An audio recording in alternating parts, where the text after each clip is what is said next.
Give my time, y'all. Please. Yeah, let's go. You not give me. Take it.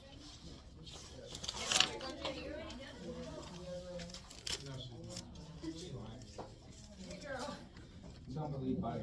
Oh. It's okay, It's okay, everybody rely on you. That's a good I thing. mean, Professor Wesley said, don't ever stop lying. You said that this time? What'd I say? Never to stop lying? What'd I say? She Because he was smiling. Oh, yeah. I say yes. Never. If he's lying when he's smiling, never stop lying. I smile so I don't keep Google out. It happens anyway, buddy. Yeah. All right, so let's move on so we can quickly. All right, so we are still working on the left side. We're still working on the left side.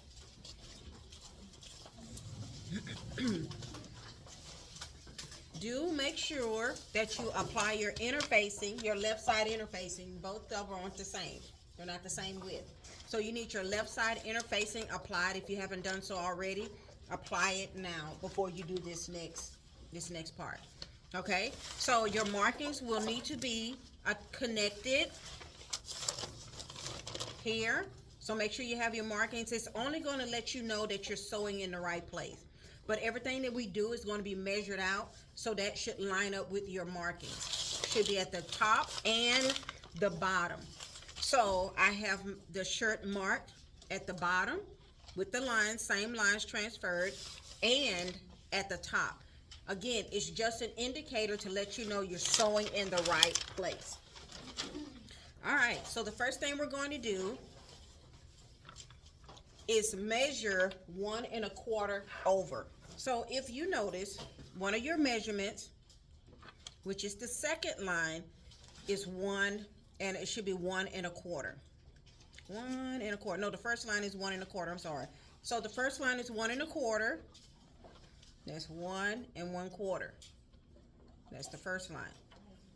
We're going to fold over 1 1/4. So in order to do that, you will need some type of ruler of some sort to make sure that your fold over line, let me see if I can pin this. What material is your ruler? This is actually a pressing ruler. It's designed to be pressed upon. She showed us that, didn't she? Yeah. That's the heat one. Correct. Yeah. Mine's is so old though. I've had it for so long. They last a long time. I'm saying that to say that. It's a Clover brand. It's really a quilting tool. It's not a sewing tool. I know. So you get it in quilt department. So, So I've measured it at 1 1/4 inches. You can't do this on any other ruler. Just making sure that my raw edge lines up. 1 1/4 inches.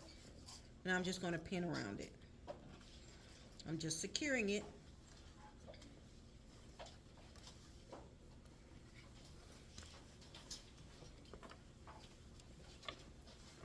And making sure my needle goes as far as it can into the fold.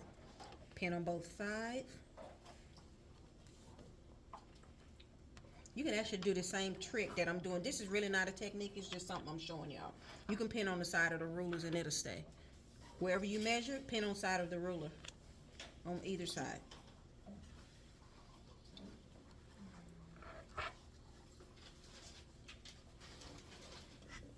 I can pull it out, pin it there.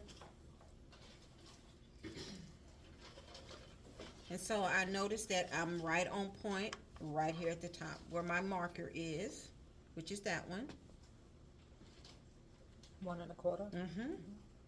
So it's just telling me that I'm lining it up. So 1 1/4 is the first fold, making sure it's pinned all the way down. That's my first marker. Now I'm going to press my fold.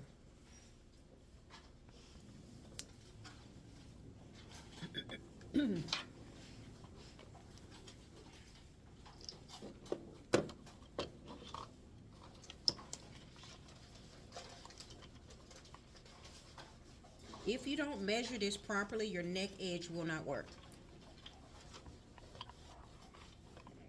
This is imperative that your neck edge is correct. So when you put the collar on, it will work. So I'm just bumping, if you will, my fold, giving it just a little creasy crease.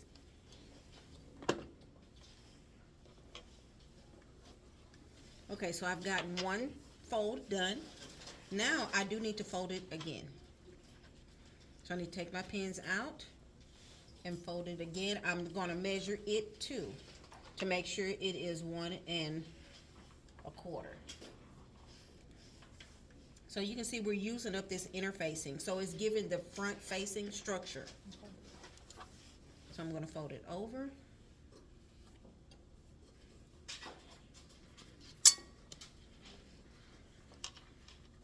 I can measure from the top now. Same measure.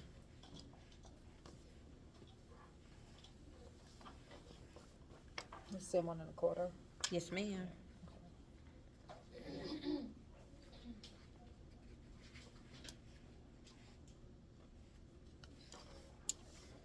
Do we interface this? That would have been the first thing. Yeah. Yes, ma'am. So you want to make sure good question. Make sure you apply your interfacing first, the right one. There's a right interfacing and a left interfacing. So we're working on the left side. That's one we already cut out. Mm-hmm. I'll send a picture of it.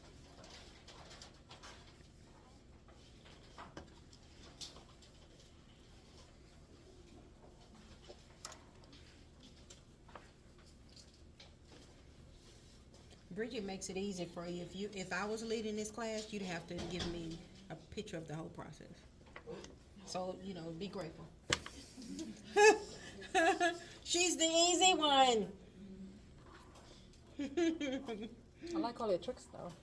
I try to throw in as many tricks many tricks as I can, because you just don't get the opportunity to, Makes life easier. Mm-hmm.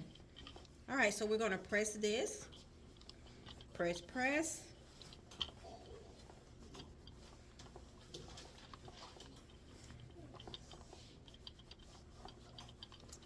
And it looks like we're getting close to that pocket, but we actually are not.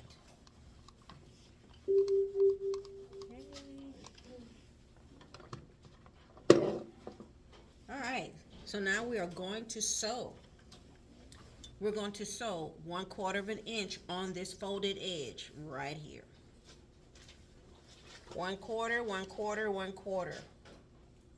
3 stitch. Whatever your top stitching number is, it should be 3 or more. Is your number. 1/4 inch. No wider than that.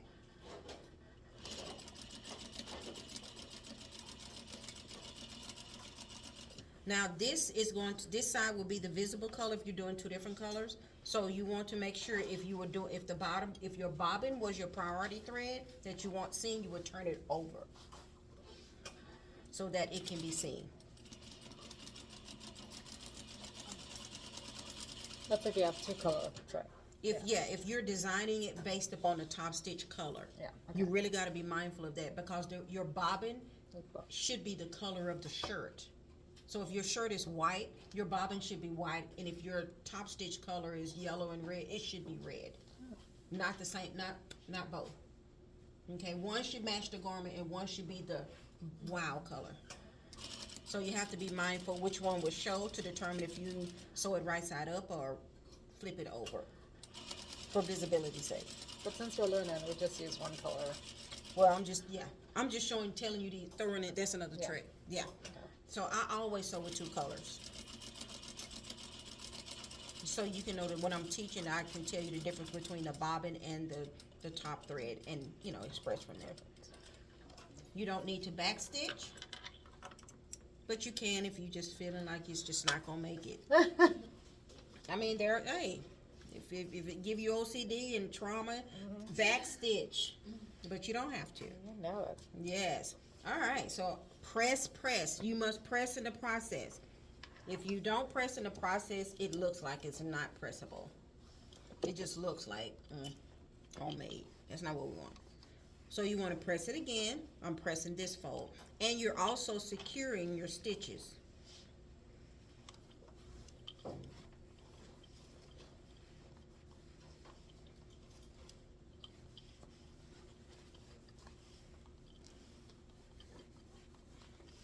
right. Now we're opening her up and making sure this fold goes toward the shirt, like so. Press it again. You're starting to see the shirt form now.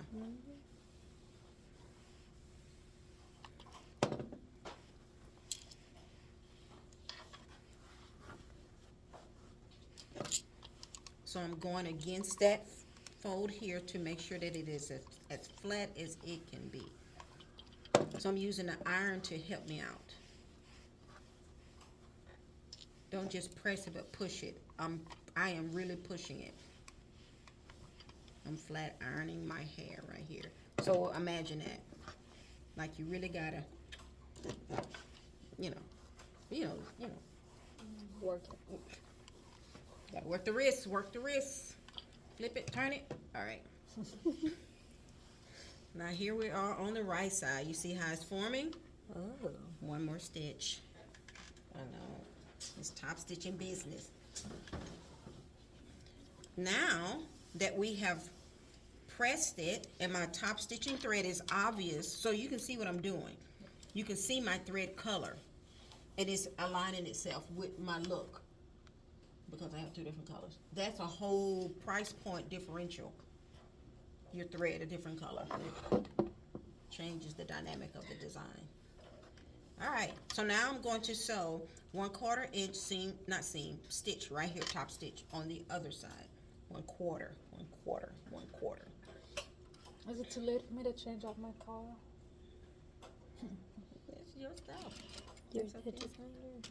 Yep, that's it. So I'm sewing 1/4 inch as straight as I possibly can because this is a selling point. No one buys a shirt with crooked stitches.